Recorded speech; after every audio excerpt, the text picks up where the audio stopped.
साल 1825 की एक ऐसी काली और खौफनाक रात जिसने एक हंसते खेलते गांव को हमेशा के लिए शमशान बना दिया। जैसलमेर की तपती रेत के बीच दबा ये गांव आज भी अपनी छाती में वो राज दफन किए हुए है जिसे दुनिया कुलधारा का श्राप के नाम से जानती है।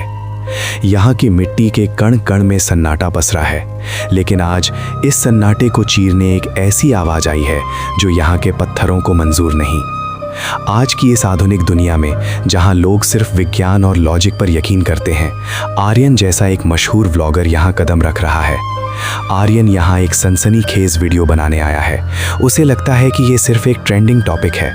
उसकी आंखों में रोमांच है, लेकिन उसे इस बात का रत्ती भर भी अंदाजा नहीं है कि जिन गलियों को वो सिर्फ कैमरा एंगल्स के लिए इस्तेमाल करने वाला है, वहां कोई सदियों से उसकी आहट सुन रहा है। यहाँ की हवाओं में एक नाम गूंजता है जिसे स्थानीय लोग खौफ के मारे अपनी जुबान पर भी नहीं लाते। कालों।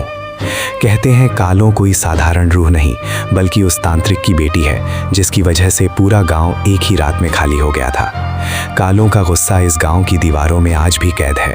वो तांत्रिक शक्ति का वो काला रूप है जो अपनी बलि खुद चुनती है। आज कालों की प्यास बुझाने के लिए एक नई बलि, एक अनजाना शिकार कुलधारा की दहलीज पर कदम रख चुका है। खेल शुरू हो चुका है। शिकारी और शिकार के बीच की दूरी अब खत्म होने वाली है। कुलधारा का अभिशाप जाग चुका है और इस बार ये किसी को भी वापस जाने का रास्ता नहीं देगा। मौत का ये सफर अब अपने पहले पड़ाव पर है। जैसे जैसे सूरज ढल रहा है, आर्यन अपने सब्सक्राइबर्स को रोमांच की गारंटी दे रहा है। वो उन डरावनी कहानियों का मजाक उड़ा रहा है जो उसने यहाँ आने से पहले गांव के बाहर के बुजुर्गों से सुनी थी। उसका हंसता हुआ चेहरा कैमरे में रिकॉर्ड हो रहा है, लेकिन प्रकृति का नियम यहाँ बदल रहा है। जैसे ही सूरज की आखिरी किरण ओझल हुई, कुलधारा का मिजाज अचानक बदल गया।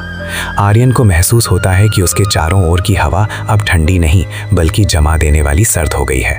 रेगिस्तान की गर्मी में ये कड़कड़ाती ठंड सामान्य नहीं है। आर्यन के शरीर के रोंगटे खड़े होने लगते हैं। उसे महसूस हो रहा है कि कोई पत्थर की उन दरारों के पीछे से, उन सूनी खिड़कियों से उसे देख रहा है। एक ऐसी नज़र जो इंसानी तो बिल्कुल नहीं है। यहाँ की मिट्टी में दबे हुए वो अभिशप्त पत्थर अब मानो धीरे धीरे सुलगने लगे हैं। कालों की मौजूदगी का एहसास अब सिर्फ कहानियों और व्लॉग्स तक सीमित नहीं रहा। वो अब आर्यन के इर्द गिर्द एक अदृश्य शैतानी घेरा बना रही है जिसे आर्यन देख नहीं पा रहा।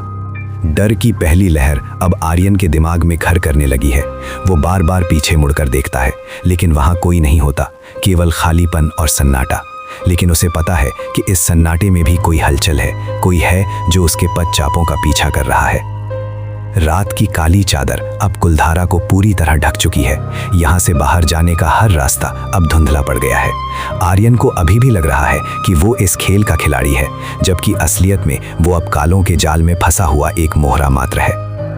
रात के 9 बज चुके हैं। अंधेरा अब इतना घना और भारी हो चुका है कि आर्यन की शक्तिशाली टॉर्च की रोशनी भी उसमें जाकर कहीं खो जाती है। आग की लपटें हवा में बेतहाशा नाच रही हैं, जैसे उन्हें भी किसी अनहोनी का डर सता रहा हो। दीवारों पर बनने वाली ये परछाइयां अब कोई डरावना नृत्य कर रही हैं। आर्यन अपने कैमरे की फुटेज चेक करने के लिए बैठता है, लेकिन जैसे ही वो प्ले बटन दबाता है, उसकी रूह कांप जाती है। स्क्रीन पर अजीब सा सफेद शोर और ग्रे रंग के साए नाच रहे हैं। आर्यन का सारा आत्मविश्वास अब गहरे डर में बदल चुका है। उसे लग रहा था कि वो तकनीक का मास्टर है, लेकिन यहाँ की तांत्रिक ऊर्जा उसकी हर मशीन को बेकार कर रही है। सन्नाटा अब इतना गहरा है कि उसे अपने ही दिल की धड़कन किसी युद्ध के नगाड़े की तरह सुनाई दे रही है। तभी उसे एक भयानक बात का एहसास होता है। गांव के बाहर जिन कुत्तों के भौंकने और रोने की आवाज़ थोड़ी देर पहले तक आ रही थी, वे अब पूरी तरह बंद हो चुकी हैं, जैसे इस पूरे इलाके का जीवन ही किसी शैतानी शक्ति ने सोख लिया हो। कुलधारा अब सिर्फ एक खंडार नहीं रहा, ये एक जीवित कब्रगाह बन चुका है। आर्यन उस कब्र के बीचों बीच अकेला बैठा है। उसे अब यकीन हो चला है कि कहानियां सच थीं। कालो यहाँ है और वो बहुत नजदीक है। उस एक क्षण की आवाज ने आर्यन के खून को बर्फ बना दिया। वो आवाज हवा में तैर रही है, कभी दाएं से आती है तो कभी बाएं से। कालो अब आर्यन के साथ मानसिक खेल खेल रही है, उसे पूरी तरह तोड़ने की तैयारी कर रही है। अब और सब्र नहीं। आर्यन अपनी जान बचाकर भागना चाहता है। वो टेंट और सारा सामान वहीं छोड़ देता है। वो अपनी गाड़ी की ओर भागता है, लेकिन गली के मोड़ पर उसे वो चीज दिख जाती है जिसे देखकर किसी की भी जान निकल जाए। ये रही वो कालो, जिसकी रूह इस मिट्टी के कण कण में रची बसी है। वो साया नहीं है, वो एक साकार बुराई है। उसकी मौजूदगी से हवा में ओजोन जैसी गंध भर गई है। आर्यन के पैर वहीं जम जाते हैं। उसका शरीर हिलने से इनकार कर देता है। उसकी आंखों में कोई रोशनी नहीं, सिर्फ एक गहरा और अनंत खालीपन है। कालो नहीं चाहती कि कोई उसके साम्राज्य में खलल डाले। आर्यन अपना कैमरा चालू करने की आखिरी कोशिश करता है, लेकिन कैमरा अब सिर्फ लाल रंग का स्टैटिक शोर दिखा रहा है। कुलधारा की गलियां अब एक जानलेवा भूल भुलैया बन चुकी हैं। ये अब भौतिक दुनिया नहीं रही। जिस भी रास्ते पर आर्यन जाता है वो घूम फिरकर वापस उसी पुराने घर के सामने पहुंच जाता है। समय और स्थान का अस्तित्व यहाँ खत्म हो चुका है। दीवारों से अब इंसानी लहू जैसा पदार्थ रिस रहा है। हवा में सड़ते हुए मांस की गंध इतनी तेज है कि आर्यन को उल्टी होने लगती है। कालो अब आर्यन के बहुत करीब है, इतनी करीब कि उसकी बर्फीली सांसें आर्यन की गर्दन पर महसूस हो रही हैं। मौत का स्पर्श अब आर्यन के कंधे पर है। वो महसूस कर सकता है कि उसकी जीवन शक्ति धीरे धीरे खिंच रही है। वो चिल्लाना चाहता है, पूरी दुनिया को बुलाना चाहता है, लेकिन कुलधारा की दीवारें उसकी चीखों को पी जाती हैं। बाहर की दुनिया के लिए यहाँ सिर्फ खामोशी है। वो खुद को एक कमरे में कैद कर लेता है, ये सोचकर कि शायद पत्थर का ये दरवाज़ा उसे बचा लेगा, लेकिन उसे नहीं पता कि कालो के लिए कोई दीवार, कोई दरवाज़ा रुकावट नहीं है। वो इस गांव की आत्मा है, वो कहीं भी हो सकती है। खौफ अब साक्षात उसके सामने खड़ा है। कमरे का तापमान इतना गिर चुका है कि दीवारों पर बर्फ की पतली परत जमने लगी है। आर्यन का अंत अब निश्चित है। कालो का चेहरा धीरे धीरे साफ होने लगता है। रात के 3 बज चुके हैं, जिसे शैतानी पहर कहा जाता है। आर्यन के पास अब भागने की ना हिम्मत बची है और ना ही जगह। वो अपने कैमरे के नाइट विजन लेंस से उस खौफनाक मंजर को देख रहा है जिसे कोई इंसान नहीं देख सकता। कालो का असली चेहरा, सड़ा हुआ मांस, बाहर निकली हुई काली जीभ और आंखों की जगह 2 गहरे गड्ढे। वो आर्यन की ओर देखते हुए एक ऐसी मुस्कान देती है जो किसी की भी रूह कपा दे। वो आर्यन की आंखों में झांक रही है। खौफ अपनी चरम सीमा पर है। आर्यन की चीखें उन पुरानी पत्थर की दीवारों के बीच ही दम तोड़ देती हैं। कुलधारा ने एक और शिकारी को अपना शिकार बना लिया है। यहाँ की मिट्टी को एक बार फिर से ताज़ा इंसानी लहू का स्वाद मिल गया है।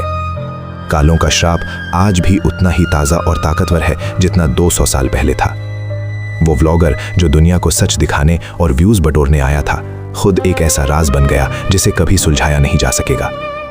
रात के आखिरी पहर में कालों की वो काली परछाई आर्यन को हमेशा के लिए उन अंधेरों में खींच ले गई जहां से कोई कभी वापस नहीं आता। पीछे रह गया तो सिर्फ धूल का गुबार और वो अभिशप्त सन्नाटा। कुलधारा की मिट्टी ने एक और कहानी को दफन कर दिया। यहाँ का हर घर आर्यन की चीखों का गवाह है, लेकिन ये घर कभी नहीं बोलेंगे।